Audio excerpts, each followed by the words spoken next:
Hello everybody, it's Mike with Omega Survival and Exploration, and this is actually the second time I'm shooting this video. I shot it this morning, and for some reason the files were corrupted. This isn't the first time it happened to me recently. About 2 weeks ago, I went outside for the day and shot probably 30 different frames of video, and went to upload it, and none of it would upload. But I think it's the app I'm using, so I gotta see if I can find another one. Anyway, I'm doing a review of my field kit. This is a kit that I take with me everywhere I go. I have several different packs that I use when I go out into the woods. This is like my field kit, my tool kit for the woods. This is, I never take anything out of here. Everything that's in here stays in here.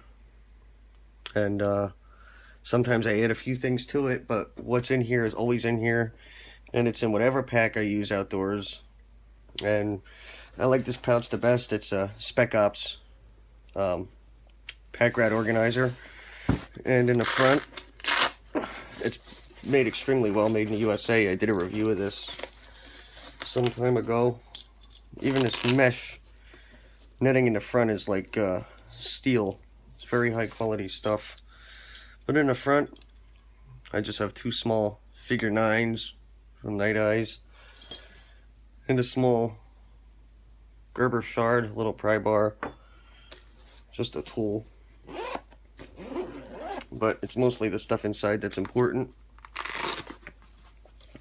And I always keep a couple of runs of paracord.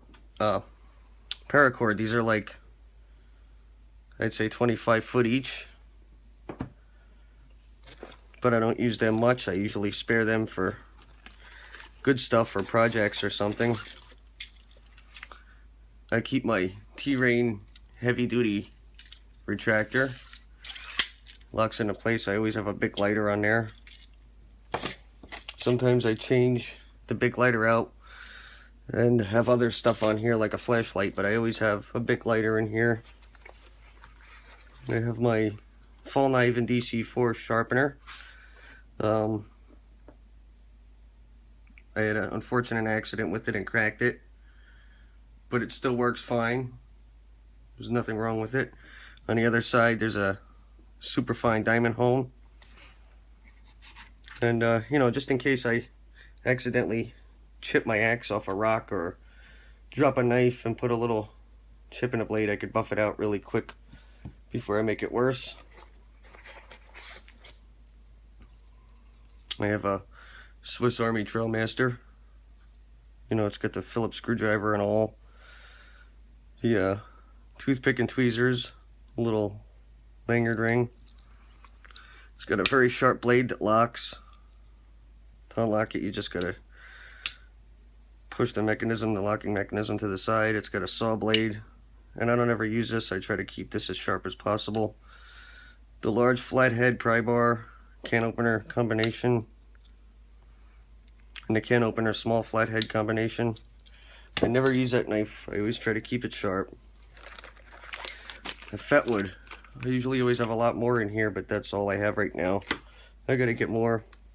There's a grove of longleaf pine trees not too far from here, and really quick way to find fatwood. You go to a longleaf pine or a red pine, and usually the bottom couple of branches are usually always broken off, and I usually cut them branches and leave maybe 8 inches, 10 inches sticking out, and then I cut it right at the base of the tree, and usually that first 3 or 4 inches is very high quality fatwood. Then I split it up and bag it, and it lasts me a very long time. I keep number 12 bank line, 100-pound test, 400-foot roll. This is what I primarily use for rope for everything. There's something I did a review on. This is an awesome little tool to have for some quick firewood. It's my pocket chainsaw. Never had an issue with that. It actually works very well. I was impressed with this. Char cloth. I just take old work jeans and cut dozens of squares, seal it in a metal Secrets can, and throw it in a fire. I have flint and steel somewhere. I usually keep in here too. I don't know where it is. I gotta find it.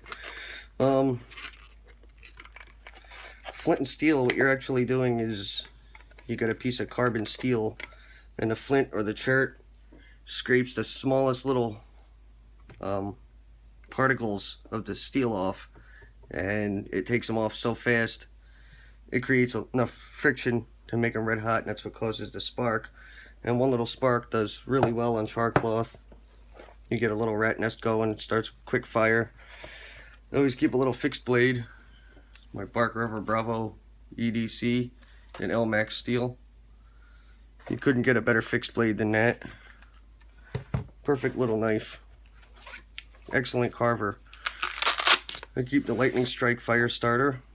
You only ever need to buy one of these because it's got a little hex bolt in there that keeps the ferro rod locked down, and it keeps the sparks from the ferro rod fired out and channeled like a bullet, and it keeps them very concentrated and condensed. When that part of the ferro rod starts to wear out, you just undo the screw, turn it, or take it out and replace it, but you have the mechanism for life. It comes with a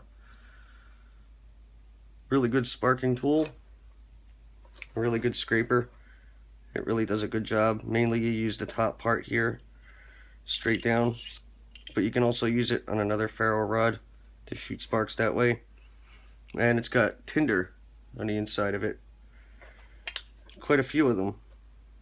This is the best, without a doubt, the best ferro rod fire starter tool I've ever used. I've been using this for quite a while, and I love it. I recommend it to anyone. I'm going to be doing a review of that soon.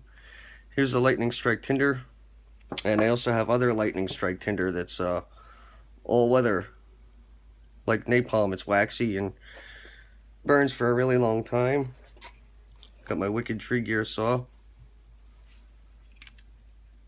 Very tight, very sharp. I love this saw. The handle's guaranteed for life. The blades are replaceable. You can put the blades on it with the shorter teeth for dry wood. But this has always worked well for me. Solid aluminum body. It's got a molded grippy rubber handle on it, and it just mows through wood.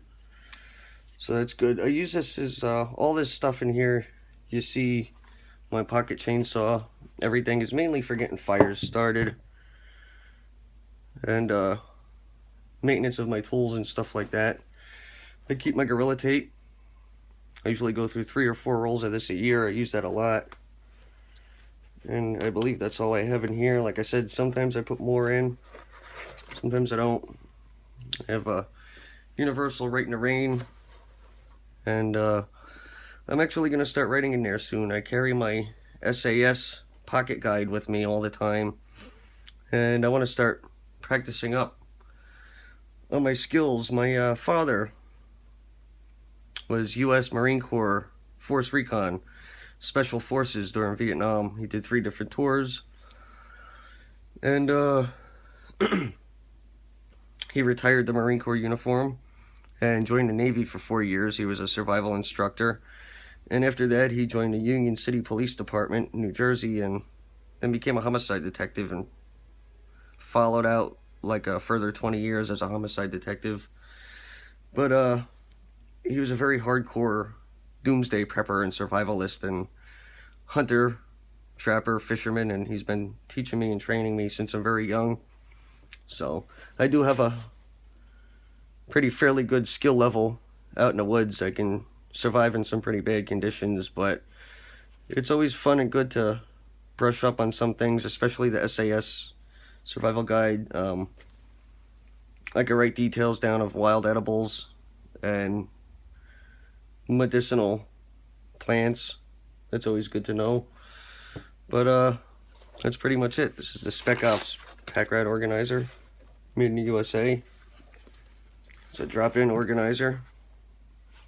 It's rather large, and I love it. It's a great pouch. It's got grab handles and the D-rings that you could put a shoulder strap on.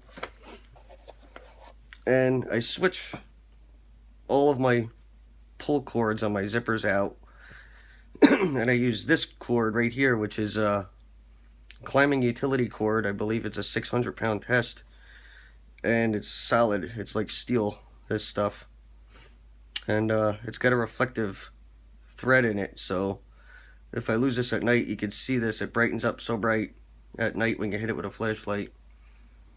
And that's pretty much it. That's my field kit. This kit always goes with me no matter what. I mean, I have other kits that I switch out. I carry food with me and my Nalgene bottles of water. I usually have a Silky Big Boy or a Silky Katana Boy. It's my big saw for firewood, and Gransfors Bruck small forest axe, and a couple other things, a first aid kit, a mini survival kit that I can grab and go and put on my belt if anything bad ever happened and I had to run with just one kit, that I'll show in a further video.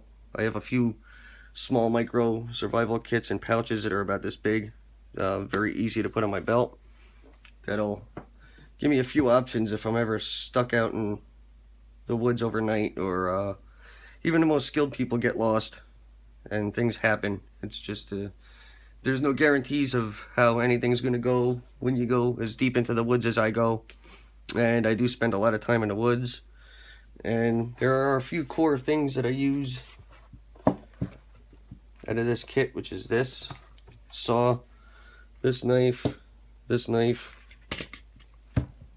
my lightning strike, and the fatwood. I do use the other stuff a lot too. I use my bank line, the Tard bank line. It's the good Tard bank line too. It holds a knot very well, and it's a little sticky. But that's my field kit. That's the kit that I use every time I go in the woods. That's with me. So I'm Mike with Omega Survival and Exploration, and I got a lot of videos coming up soon. It's been a really busy work season this summer. In the fall, I usually get a little bit more free time in the fall, and it cools down a little bit. It's wickedly hot and humid in the Pocono Mountains right now, almost to the point where it's disgusting. You can't even really go outside without pouring sweat because it's so humid here, especially where I live, because it's right next to a river. But the weather will be breaking soon, and fall's on its way, and I become most active actually in the fall, winter, and early spring in the woods. That's just my favorite time in the woods. I really don't like spending any time in the woods this time of year in the summer. I mean, I do spend some time. I go in the woods sometimes, but most of the time I spend in the woods is in the fall and the winter. And that's also when I produce the largest amount of my videos. So I'd say a month from now I'm going to be putting another 2 to 3 videos a week, 4 videos a week out, and I got some massive Bark River knives coming in the works right now. I don't really want to get into it, but that's coming really soon. So I'm Mike with Omega Survival and Exploration. Please like, comment, and subscribe. And until next time, thanks for watching.